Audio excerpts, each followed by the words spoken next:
বিশ্বের মোড়ল কি তবে দেউলিয়া হওয়ার পথে? হাতে ছিল 2300 মিসাইল, অথচ এক মাসেই পকেট খালি। ট্রাম্প বলছেন পাথর যুগ, কিন্তু মিসাইল ফুরিয়ে গেলে কি লাঠি সোটা দিয়ে যুদ্ধ হবে? চলুন দেখে নেই আঙ্কেল শ্যামের আসল দশা।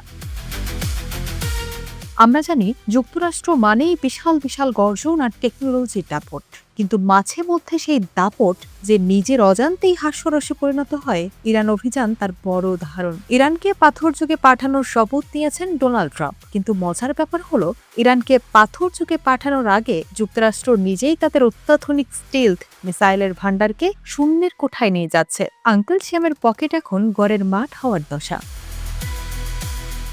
একটু হিসাব করা যাক। যুদ্ধের আগে যুক্তরাষ্ট্রের হাতে ছিল 2300টি JASSM-ER মিসাইল। এক মাস না পেরোতেই খরচ হয়ে গেছে 1000-এরও বেশি।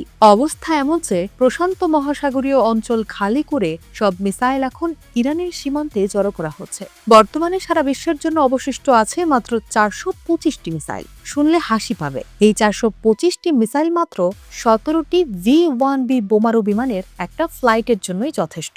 এরপর কি হবে? বিমানে করে কি পাথর ছুড়বেন মার্কিন পাইলটরা?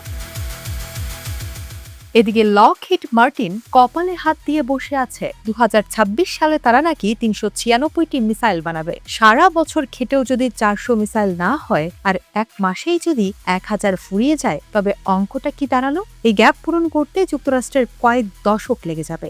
একেই বলে বড় লোকের বড় বড় কথা। দিন শেষে মিসাইল নাই এক রত্তিও। কারিগরি ত্রুটির কারণে আবার 75টি মিসাইল এমনিতেই অকেজো হয়ে পড়ে আছে। ভাগ্যিস এগুলো ইরানের দিকে ছোড়া হয়নি, বাজপথেই হয়তো ফিরে আসতো।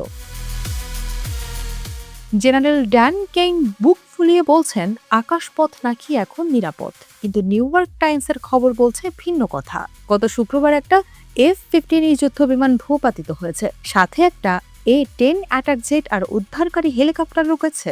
ইরান 1600 ব্যালিস্টিক মিসাইল আর 4000 শাহেদ ড্রোন দিয়ে এমন আতশবাজি দেখাচ্ছে যে মার্কিন নিরাপত্তার দাবি এখন মিমের খোরাক হচ্ছে। আকাশ যদি নিরাপদই হবে, তবে বিমানগুলো মাটিতে আছড়ে পড়ছে কেন? অভিকর্ষ বল কি শুধু মার্কিন বিমানের জন্যই বেশি?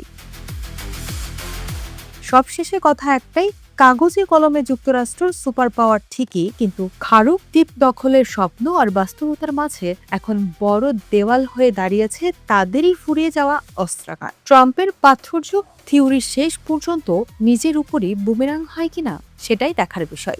বিশ্ব মোড়লের বর্তমান অবস্থা দেখে একটাই কথা বলতে ইচ্ছে করে, ফাঁকা আওয়াজ না দিয়ে আগে ভাড়ার ঘরটা তো সামলান আঙ্কেল।